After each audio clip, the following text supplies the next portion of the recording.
GameProdigy. Now, GameProdigy has been going Gardevoir for most of this tournament, but against Squidbuster, he pulled out the Charizard, and he got the W. So it's no surprise to see it make a reappearance on the grand final stage. Yes, and this is two people who, first off, the first Toon.S has no results, and just like came in, took everyone by storm, and he's here in grand finals. Last week, GameProdigy took 5th place, and this time, he's sitting in grand finals, winner's side. Like we talked about before, where Toon.S really strives is whenever he's in the driver's seat, whenever he's up close and personal. So even though Charizard gets a lot off of the close-up game, like we're seeing with this seismic toss, what GameProdigy is going for is this Fennekin, just to have that bit of breathing room, that slight break in momentum that he's going to need to come out on top here. Right now, though, Toon.S right in the driver's seat with a beautiful string to put on a great deal of damage. And he's going for the Icicle Crash, actually cancels out of it, but GameProdigy, he grabs that shield, he gets another giant seismic toss, and Toon.S is already in the sub-100 club, forced to use this Eevee as a defensive option, and actually will be using the attack increase from an offensive standpoint. Counters through the attempted, I believe, Flare Blitz, or was that a Fire Punch? Now we're going to be seeing, of course, the Fennekin coming into play just to create some of that separation. Oh, that is... Caught him pushing a button, pierces right through the counterattack. Sonic Splash! That's going to be game 1. Well, that's going to be round 1. First round going in favor of Toon.S. And again, like we touched on, when Toon.S is comfortable is always when he's playing defense. When he's playing offense. When he's playing defense, that's when he really struggles. He doesn't have nearly as great of a time there. And playing a character like Weavile, it makes complete sense, of course. Anyway, GameProdigy, he's going to bring out that burst, which Toon.S is going to retort by bringing out bursts of his own. So double burst, staring down the barrel of some very scary... One thing to keep of mind is that if GameProdigy gets Seismic Toss, he confirms into it, but just barely slips out of burst before he's able to be able to get the Seismic Toss. Yeah, I mean, I guess we'll settle for the massive amount of damage instead. And wow, Toon.S actually holding his counter maybe a touch too long there. That time, GameProdigy trying to go for a Fire Punch, but it's going to be countered away. Toon.S doing a great job now, actually employing some great defensive options as well. That knockoff is gonna... And that's the changes that we needed to see from him before, was the changes both on offense and defense. I love how, especially near the tail end of that second round, he was able to pump the brakes, take a minute, and say, hey, I know what he's looking for, I know what he's going for, and I have the perfect counters to those particular options. Again, GameProd, he loves going for the Seismic Toss, he loves going for those Fire Punches, and even though the Seismic Toss is super effective against the counters themselves, because of his tendency to use Fire Punch when in the corner, what we're seeing is that that Toon.S will actually have a lot of opportunities to get the retorts that he's looking for. Speaking of retorts, that counter is going to get a pretty good bit of Seismic Toss is coming through. That's going to be really good damage for GameProdigy. Yeah, a massive amount. He's been getting a couple of these straight wins. It's what he needs. What we need to see him really do, though, is find those wins all the way to the end. Right there. And what Toon.S was predicting was a Fire Punch to come out. That's why he held his counter, because that's what he's been doing so many times. And GameProd, instead of going for like the 1-2 into the Fire Punch, hits the initial jab, and then cancels into Seismic Toss and is able to take round 1 here. It's going to break that counter. That's big. And if we look at resources for a second, you're going to be noticing that GameProd does have his burst up, but the same can be said about Toon.S as well. Ooh, that was a really good conversion right there. It's going to convert into Seismic Toss. And the burst as well. GameProd is ready to scoop this game up. Toon.S is going to be forced to use this Eevee in this position. He does have burst. I think he caught GP pushing a button, and this is going to be a great deal of damage. It might be enough to tie things up, maybe even let him take the lead. Not quite. Coming up a bit short. We're going to be seeing the Searing Blaze from GP, but it's going to be falling a touch short. Ooh. Another burst on the counterattack. That Pierce certainly hurts. And wow, actually, GP is switching things up a bit. He's going for the Emolga to deal with some of the defense that we're seeing from Toon.S. Wow, the guts to just counter throughout that entire sequence. I feel like so many players would have found the initial opening and just let it go immediately, but the fact that he held it all the way to the bitter end was what let him take that final round. So, tied at 1 apiece. What are you noticing from both of these players?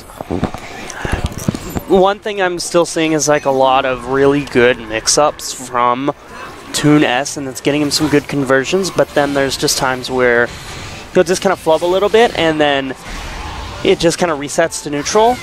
GameProdigy, on the other hand, he's kind of hefty on that pocket use of Fire Punch, and sometimes that has ended up getting him punished through just like Toon.S holding counter.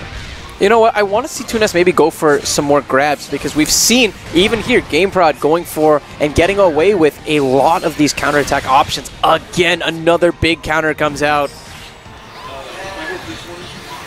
And Toon.S is backed into this corner. He has the mobility to get out, but he's greeted again with one of those counterattacks. Those dive kicks that he's hoping to do, they aren't nearly as safe as he once may have thought they were. Looking at resources between both players, you see Toon.S having the burst option available. GameProd very shortly afterwards will be getting it as well. We're going to see both of them with burst options available. Who's going to... Oh, big damage. It's going to armor through it, but it's not quite going to get him anything. Oh, the counter break. Yeah, that counterattack pierce is so massive. And GameProd, he's just pushing the buttons. He knows that Toon.S was scared at that point. And on top of that, he knew that there was a really good chance that shielding actually wouldn't be safe in that particular instance, just because of the mix-ups that Toon.S is prone to, right? At a high percent, you can see Toon.S very often go for a lot of these jabs, but especially because of the rate of counters that GameProd was going for, Toon.S felt so comfortable throwing out a lot of physical attacks, but in the end, it really cost him. This adaptation has just turned so good, because if you look at what he's been doing now, he hasn't really been giving Austin the ability to think that he can counter, and it's turning out pretty well for him. Ooh. Another Fire Punch. And another big win for GameProd. But wow, knockoff and getting the grab as well. 22 on GP right now. Those traps laid all around him. He's going for the counter. He's going to get another great pierce. That phase shift will let him recover some HP in conjunction with the option to go into burst. Getting the seismic toss as well. And wow, not quite enough. The Searing Blaze follow-up though. And I think that this just might be all she wrote. Only 9 damage is needed, and it's just enough. I believe that the Searing Blaze after the Seismic Toss does something like 40 damage. Yes. But, and it scales down so much just because of how strong Seismic Toss is in general. Yeah, I mean, when you actually look at Seismic Toss there, it actually only did like 15 damage. Yeah. But it's because of the strings that GameProdigy had already given to Toon.S by the time he was able to cycle around to that Seismic Toss. I figure you can't have a level 15 Weavile, so, it makes sense. It makes sense that it was that scaling on that Seismic Toss instead. I don't know, if we had seen normal scaling, I think we might have seen Weavile get blasted out of this dimension. Oh man, yeah.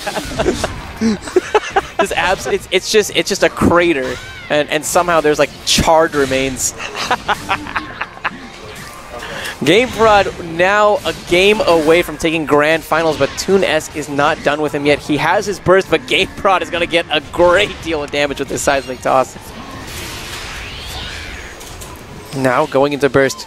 Eevee as well. He wants to make a big play here. That's the statement that I'm seeing whenever he's going for the Eevee play in conjunction with the Seismic Toss. Or sorry, with the burst option. Again, the lack of grabs that we're seeing from Toon.S. Ooh, and he, I guess, high-profiled that low sweep. Fire Punch. Going for the grab, and that's going to be a nice crit. GameProd at only 28. A Seismic Toss can even things up. Or, maybe just go for another fantastic counter hit option. Going into burst is going to get him a lot of that health back. This round looks so much in favor of Toon.S, but GameProdigy now sits a round away from taking grand finals. Yeah, his concentration on just like knowing when he's going to come in has just been so good. And while he hasn't been throwing out a whole lot more counters like he has in the previous ones, mostly because Toon.S has not really given him the ability to do that. But when he does get the counters, he converts beautifully off of them. Well, I want to see a beautiful conversion now. He's going to be using the burst. He's trying to figure out if he can claw his way back into this game. But wow, the confidence from GameProd. Going and getting one of those seismic tosses, fearless of the fact that the opponent has burst. He's going to just try to go for the Hail Mary option here. And it's going to be so tough to punish. GameProd, though, still managing to find a way. Another giant seismic toss. And I don't know, Tech Chase, I feel like this game just might be wrapped up. Yeah, this is starting to look quite a bit in GameProd's favor. Toon.S went with burst and synergy right there at the beginning to try and make a statement. And you're saying that this might be all she wrote, but this is he's starting to close the gap exceptionally well here. Yeah, you're right. Now only about 80 damage separating these two, and wow, Toon.S actually taking the lead with the phase shift. He had enough built up at that point to go into burst. Another Hail Mary play, but GameProd, the low profile on the attempted grab. Now, Toon.S hoping to make the comeback, but a huge counter. He gets shield out of it. Answering right back, the counter attack dash cancel coming to play from Toon.S. Toon.S has to guess right here. The low profile, he's getting right underneath the seismic toss, and with the claws, able to just chip away at GameProd. I feel that down strong might actually be a very good option for him, because a lot of times, once he gets the counter hit opportunity, GameProdigy goes for seismic toss, and that down strong right underneath sweeps right under it. Yeah, you won't necessarily get the critical hit because I think Charizard floats a little bit when he goes for the seismic toss, but at the very least you're going to be able to avoid the option. He's gonna hit right there, and the momentum has just started picking up so much now. I mean, this might be what we saw previously, right? Where you see, Toon.S down, but definitely not out. The way he's able to keep his composure is nothing short of miraculous. It's absolutely breathtaking what we're seeing unfold. Well, when he's gonna use burst to counter through that. Oh, catching the icicle there. That fire punch is a counter after all. And that is it. GameProdigy pulls it out. He takes the second Pokken tournament